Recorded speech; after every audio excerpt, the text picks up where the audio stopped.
I've spent the past 10 years or so in the financial industry, started out in banking and kind of maneuvered more into insurance, private wealth, financial advisory.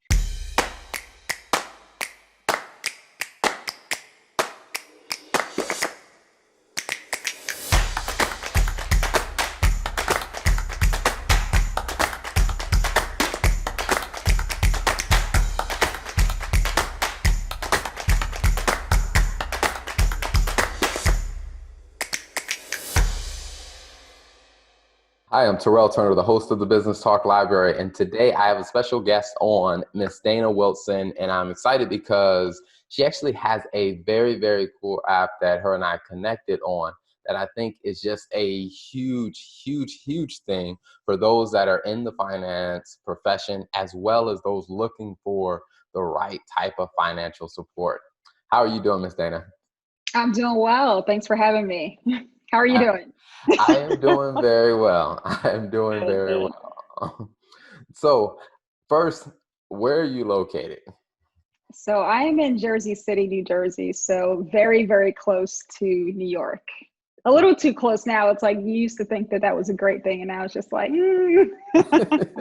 with everything going on.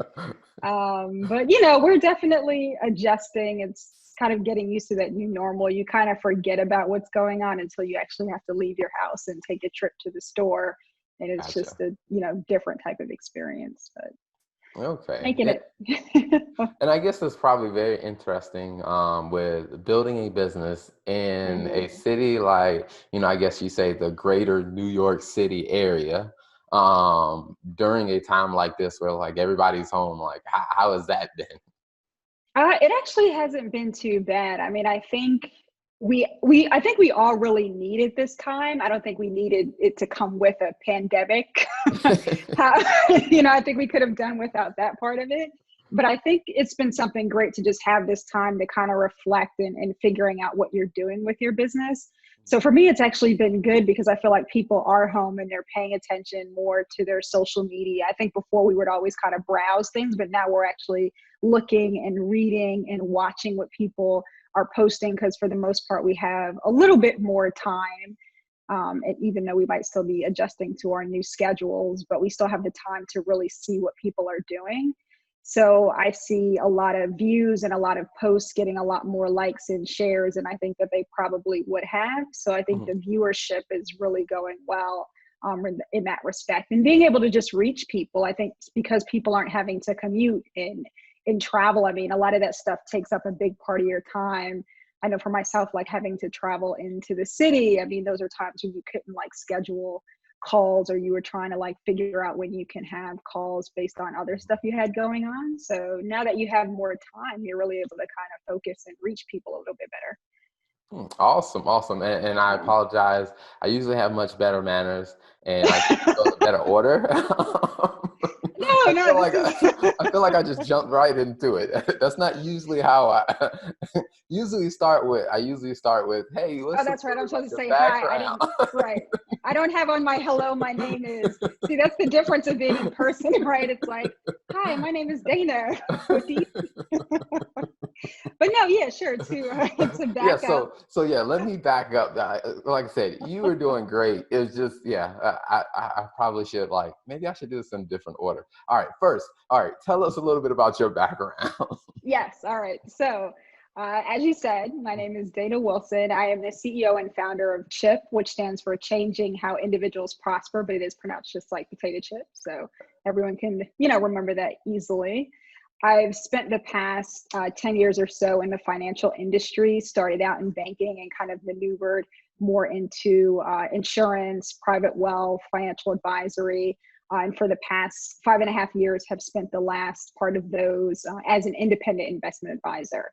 So working really just with clients, helping them from anything from retirement, savings, budgeting strategies, cash flow management, and really just making sure that they're set up for their lives financially. Mhm. But through that journey, which I guess led me to start CHIP, was just realizing once I left the banking industry that I was really just always the only. And I think that resonates with a lot of people in the industry where we're looking at very low retention and recruitment rates when it comes to financial professionals of color, which in turn I think also has some effect on the consumers who are also looking to work with people who have similar backgrounds and similar stories, and just a commonality there that they're not really easily finding or easily have access to. So it was really, how do we create this space where, you know, financial professionals can be easily accessed, financial professionals of color, to those consumers who are looking to work with them, and really just feel included in a conversation that we've, for the most part, been kind of left out of for a long time. So it was just coming into 2020, it's just like, enough is enough. There's no more conversations around this. Let's put that into action and make something happen.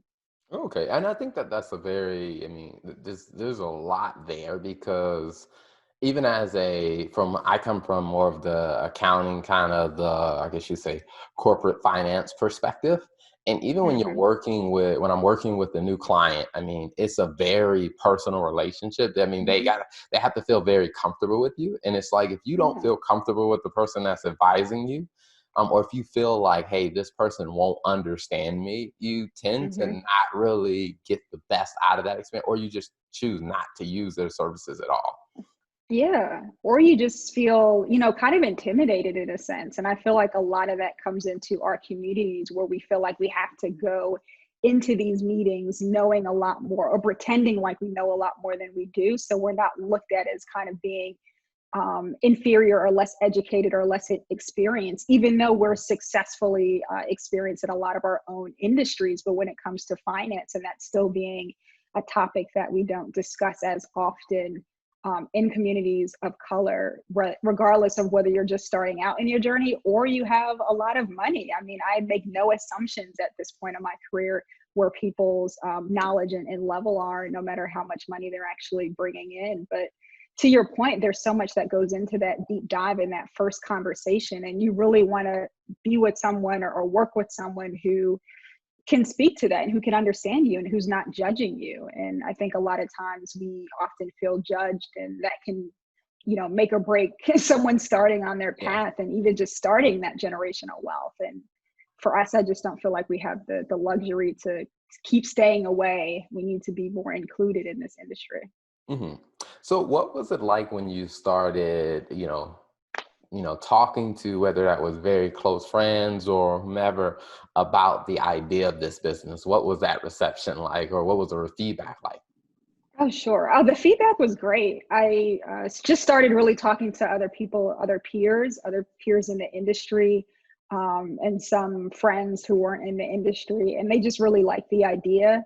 And I think a lot of my peers in the industry who are also advisors or professionals in finance just felt like it was just about time that something like this existed in the way that we're really pulling it together, where we're bridging the gap between the professionals and the consumers. You know, for a long time, I don't feel like we've really had our own voice as financial professionals of color. We kind of get thrown into this world of trying to figure out how to be a really good advisor, how to build our practice, maybe even meeting, goals or whatever it is that we're having to complete within our firms that we're with, and then just trying to get feedback and support while doing that, and feeling welcomed and included in those spaces. And it's taken us this long to really have that and put it together. So to provide this space where we have that, and we're also coupling that with the consumer's point of view and making them also feel included, was just something that I think people were just ready for and really waiting for.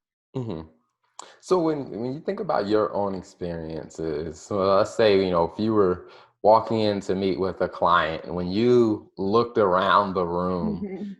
how many people either were female or looked like you?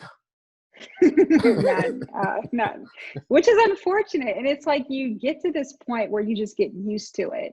And I think that's what was starting to frustrate me, was that I was getting so used to it and just so numb to it, where for some, period, I didn't even really notice it. Like, you just walk into a room and you just become a chameleon. And when you saw someone who looked like you, it was kind of like that. It's like you're both talking to each other without having to say anything from all the way across the room, and then you kind of meet in the back corner and just like, hey, but it's like we all have had that experience. And, once I left banking, there was really that wave of, okay, well, this is just what private wealth looked like. It Hmm. wasn't really made for people of color to be successful. And I didn't see anyone who looked like me in any managerial roles. I was helping to manage a team of financial advisors, and none of them looked like me. And I Wow. think there were maybe one or two women. And, at that time I was 22, 23, sitting in that seat. And I'm like, well, how do I know that I can be successful in this business? Hmm. And I don't really see any of that. And I just kind of decided to continue to learn more about it and dive straight into it. But for some people, and for some of us, that might turn some of us off and trying to figure out, well, why am I working so hard when there's no one around me that shows me that I can get to that next place? And that's an unfortunate thing. And I really want that to change. And I think a lot of us do. Awesome. So, what has it been like with connecting with finance professionals? I mean, just throughout the country and talking to them about what Chip is doing and just the mission and the resource that Chip is. It's been fantastic. I got to tell you, there's nothing we just had for even our own firm. We just had our own kind of diversity meeting, and there was something amazing and just this feeling you get, or that I had, just walking in this space and seeing so many brown faces, and Oh, seeing other people who have been in the industry a lot longer than I have, hearing their stories, hearing what they're talking about, what they've went through. That was a lot more intense than what I had to go through, or a different experience that I had, because they were coming up through the 60s and 70s and 80s. And obviously that was a different time in mhm. history, but just to be able to engage in a way in person was great. And now that I know we're doing this more virtual now, but just the conversations, I mean, when I get on the phone with someone, it's almost like we've known each other forever. And I think that's just been one of the joys that I've had with everyone that I've spoken to. Probably most of the people I didn't know before, or maybe we had been friends or contacts on LinkedIn for quite some time, but never Mhm. really reached out. But it's great to just engage and have that commonality off the bat, and really understand that, hey, I've had similar experience to that, and this was my story, and this was yours, and not even having to say much. It's just like, I get Mhm. it and I understand, and that's just been wonderful. Awesome. So, has there been a team or other players in that have been involved with bringing the Chip product to life? Yeah, so it's myself and two other team members that we have. Doug Rubenstein and Terrence Tacky both have been in the industry in various roles. Doug's come from a recruiting background, which is great. So he has a wealth of stories when it comes to the recruiting side of things. And then Terrence, just like me, has also been in the private wealth space for quite some time. So we all kind of have this roundabout knowledge of understanding the industry, because we've been there. We understand a lot of different sides on it. I've been at large institutions, mid-size and independent, so I have a great understanding of what all those seats look like. And it's Mhm. just been great to be have this kind of interesting career path where I can kind of speak to all of those. Nice. Now, so how did the three of you come into contact with one another? So it's interesting. So Doug and I had actually met. We've known each other since, I think, elementary school or something like that. I don't remember. Oh, We've wow. known each other so long, so I don't remember when and where and how we met. But we've known each other that long. We all grew up in, well, it's outside of Terrence, but Doug and I are from New Jersey. But we Okay. hadn't seen each other probably since we were about that age. But Oh, you keep wow. up with people Mhm. on Facebook and stuff. So I had been seeing some updates whenever I got on there. And I was at an event in the city, I think maybe 2 summers ago now, or maybe it was last summer. And his wife was speaking on a panel, and I heard the last name, and I was looking, I was like, she looks really familiar, because I had saw, her pictures on Facebook. And then when she said her last name, I was like, I only know a couple different Rubens. I was like, that has to be her. And I'm looking in the crowd, and then I saw Doug, and we just kind of connected and caught up. And he was telling me about, what he was doing at the Mhm. time. He was in recruiting, and I just told him what I was working on, and then we met up for coffee and talked more about it. And he was super interested. And then with Terrence, we just had a mutual contact and friend who introduced us, and we just continued to talk and hash out ideas. And I was telling him about what I was working on, and he was really interested and passionate about that as well. So for us, it was just kind of just that synergy and passion for wanting to see change and wanting to see change in a really big way.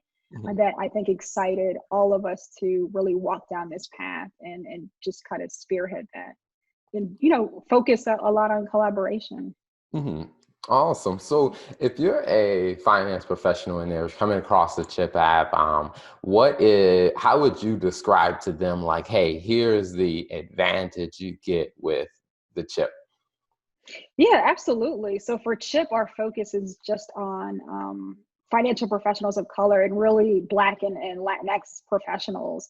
And currently, we are the only lead generation site specifically focused on us. And I think that's a really big deal because our goal is to bridge that gap and make sure that we're having these branding opportunities.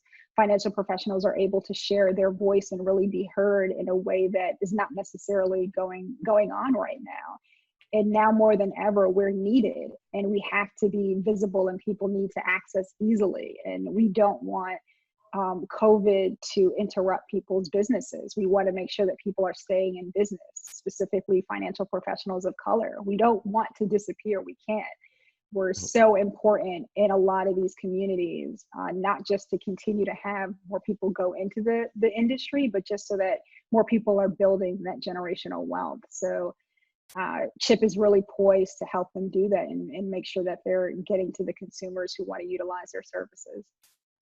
Awesome. Awesome. So now if someone is interested in checking, I guess, if they're a finance professional that would like to become a CHIP professional, what does that process look like? Sure, it's actually really simple. So they can just go to the website, which is chipprofessionals.com, and they can click at the top where it says professional application. They just click that, fill out the questionnaire. We try to get back to them within a day's time. And we have a kind of a quick phone call with them, and then we kind of let them on the platform from there. If there's any compliance issues or anything that they're worried about, we kind of talk them through that process as well. But the web platform is meant to be very simplistic so that we've kind of thought about a lot of the compliance things that can go on. So if they do have any questions, of course, they're always welcome to have a call with us and email us. But the process to get on is really simple. And even for the consumers, same thing. They can go straight to the website and fill out their questionnaire. There's a button that says I need a CHIP Pro, and we'll get back to them as quickly as soon as well with a match. So Awesome. So how can people find you, whether it's on social media or your website? What should they look for? Sure, they can keep up with us at CHIP Professionals on Instagram. We're CHIP_Pros, so PROS on Twitter. On Instagram, I'm Dana Disrupts. I think I've coined that somehow for myself on Instagram and Twitter. So you can keep up with me personally there. But definitely check us out. Go follow us at CHIP Professionals. Awesome. And then one question I like to ask every guest that comes on to the show is, in the process of building this business, I mean, going from idea to actually having a product and then having a business around it, what is something that you've learned that has like really stood out to you?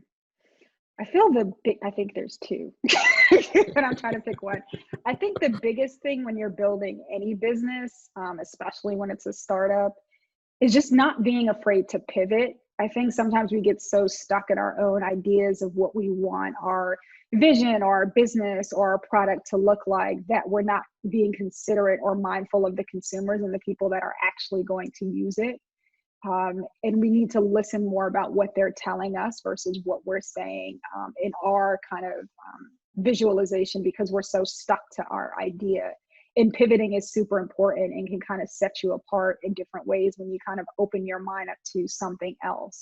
And maybe it's not the exact thought or it's not the exact way of you getting to that end result, but kind of taking that pivot, especially now. I mean, if COVID has taught us anything, pivoting is extremely important. And knowing how to do that quickly and seamlessly can help, but you kind of got to be open to it and not get stuck in your head. And then also I would add, just ask for help. Don't ever be scared to ask for help. Stop thinking that you know everything, because we don't in any way, shape, or form. Absolutely not. I think that one is a very big one because that's one that I think whether it's intimidation or Mhm. whether it's, you don't want to be looked down on, or whether it's, you just kind of feel like this, hey, everybody who ever tried to build this type of business, they had to figure it out on their own. When you start realizing that, yeah, Mm-mm. it's so much easier to ask for help.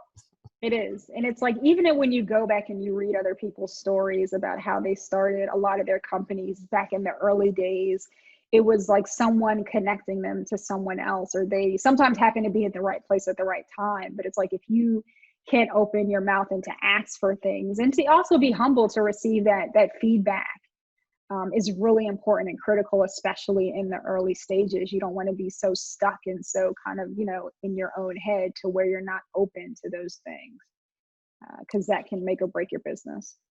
Absolutely, absolutely. Well, Miss Dana, thank you so much for coming on the show, and thank you for telling us more about the Chip app. I mean, we're definitely looking forward and cheering for you. We'll definitely share some links so people can follow you and find out all the latest and the greatest of what's going on.